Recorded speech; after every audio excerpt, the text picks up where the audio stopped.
Why won't your organisation engage in peace talks with the Israelis?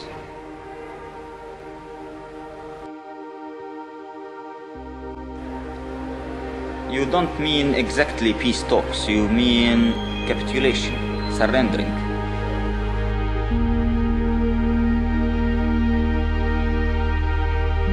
Why not just talk? Talk to whom? Talk to the Israeli leaders.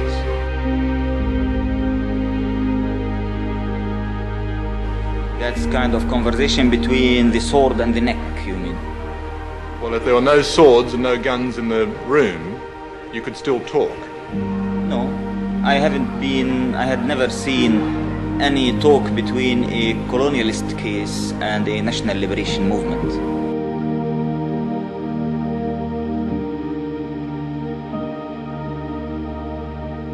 But despite this, why not talk?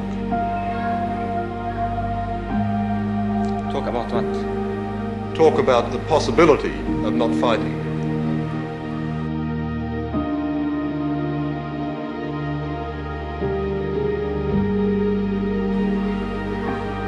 Not fighting for what? Not fighting at all, no matter what for.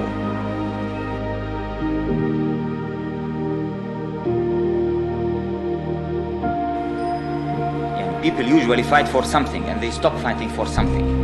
So you can't tell me even why should we speak about what? Stop fighting. For what? Or talk about stop fighting why?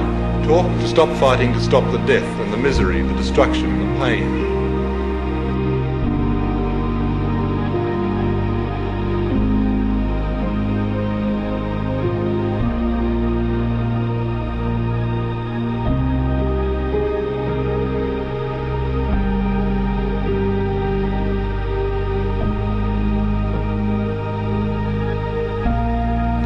The misery and the destruction and the pain and the death of whom?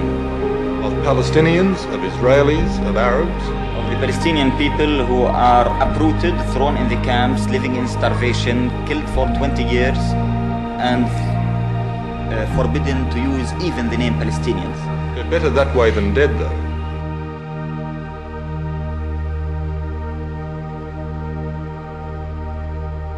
Maybe to you, but to us, it's not. To us, to liberate our country, to have dignity, to have respect, to have our mere human rights is something as essential as life itself.